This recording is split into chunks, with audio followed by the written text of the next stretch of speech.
I want your thoughts about automated decision-making technologies. I actually like this terminology because it becomes more technology agnostic, especially in a day and age where we're seeing so many reports about AI.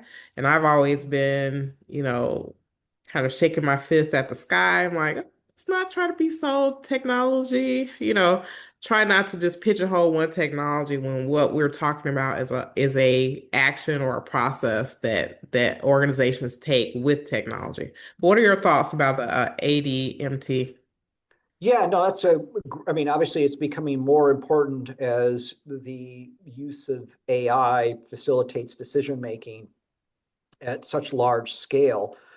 And we see that a lot of critical life decisions are increasingly being made by automated decision making. So look, um, first and foremost, it was in Proposition 24 that was, again, passed by the voters, 9.3 million voters. There was a line in the law that said that Cal Privacy has to create automated decision-making regulations. So when we came out with the ADMT regulations, we didn't do it because we thought it was a good idea. We did it because it was the law. And then what we try to do with the regulations is try to place important guardrails on how businesses process personal information, including through automated decision making. So I want to be very clear that if it's not personal information being involved um, through the ADMT, that our regulations don't apply. So we are sticking to our privacy mandate, which is the protection and enabling control and putting business obligations as to the use of personal information. So people sometimes say, well, do you see Cal Privacy as the AI regulator? And I say, no. What we do is we're the regulator of the collection, processing, sale of personal information that could be processed and utilized by AI technologies, including automated decision making. And so in our case, with our regulations, we focus on ADMT as it relates to the use of personal information to make a significant decision, like someone getting a loan, job, housing, education, or healthcare.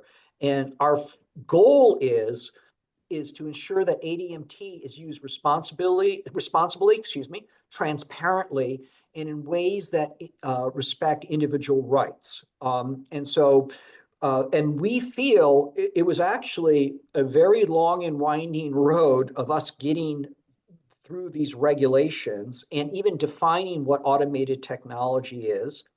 And we got literally thousands of comments, and it took us 4 years.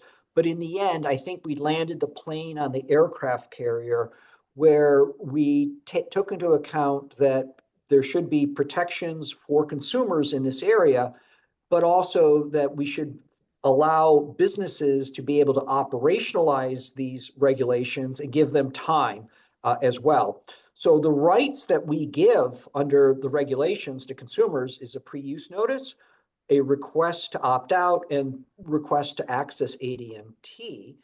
But again, we narrowed the definition of ADMT that involves technologies that process personal information, that uses computation to replace or substantially replace human decision making, and it only involves significant decisions concerning a consumer in the areas that I talked about before.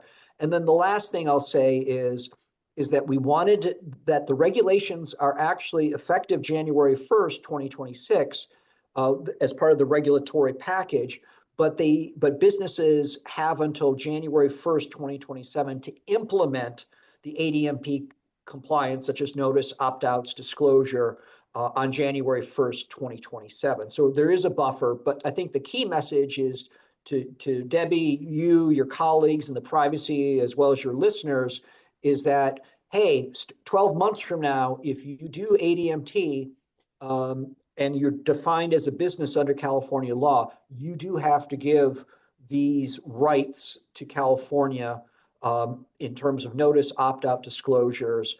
So it's now kicked in, and you have 12 months to implement this.